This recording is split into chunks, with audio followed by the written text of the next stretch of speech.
Tokio krepšinio žvaigždyno Lietuvoje jau seniai nebuvo. Birštone susirinko beveik visi elitiniai šalies krepšininkai ir pradėjo pasiruošimą atrankos rungtynėms į pasaulio čempionatą.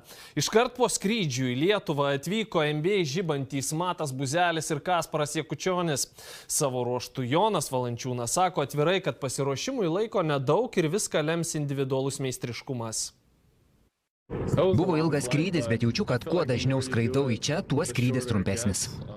Taip sako bene ryškiausia šio atrankos lango žvaigždė, ką tik iš Čikagos atskridęs Matas Buzelis. Į šią stovyklą Birštone Rimas Kurtinaitis pakvietė 15 žaidėjų, o tarp jų ir 3 NBA lygoje rungtyniaujantys lietuviai Kasparas Jakučionis, Jonas Valančiūnas ir Buzelis.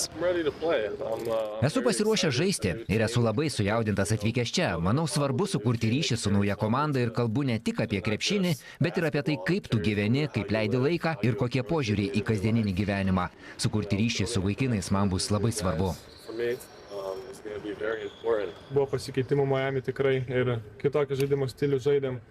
Visiškai nenaudojam užtvarų. Teko žaisti daug be kamulio, nes normalu jaunesniems žaidėjams yra kam ten žaisti su kamuliu dabar. Bet nekantrauju laukti pradėti vėl grįžti biškį į savo ritmą. Priremti prie sienos lietuviai pasaulio čempionato atrankoje tęs kovas Liepos pradžioje, kai namie priims Didžiosios Britanijos krepšininkus, o po 3 dienų žais išvykoje su Italija. Šiuo metu su 2 pergalėm ir 2 nesėkmėm Kurtinaičio auklėtiniai žengia koja kojon su Islandija. Kitokia situacija, aišku, ir to laiko pasiruošti yra daug mažiau ir ta vasara gaunasi šiek tiek kitokia. 2 varžybos kontrolinės vienos nėra tikrai ilgas laiko tarpas kartu, tai čia labiau gal, nežinau, kas veikia dabar ir nedaug laiko šlifuoti tas taktikos, labiau gal individualus veiksmas gaunasi. Su miegu nelabai būna problemų, atvažiavau šiandien naktį, vėlai nusileidom gal antrą nakties, bet su miegu nebūna problemų, tikrai kažkaip bandau tą pirmą dieną svarbiausia įveikti, neužmigti ir nebus problemų.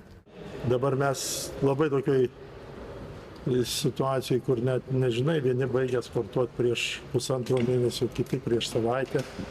Ir kokie tai yra, sakykime, pasiruošimo, sakykime, tos gairės, kokios pasiruošimo, ar čia reikia stipriai ir nestipriai, tai yra klausimas, kurį turėsim išspręsti. Mūsiškiai šį sekmadienį Šiauliuose žais kontrolinės rungtynes su Ukraina. Visas Lietuvos vyrų krepšinio rinktinės kontrolinės kovas šią vasarą galima bus stebėti per TV3 ir portale tv3.lt. Pirmosios rungtynės šį sekmadienį 19:30 min.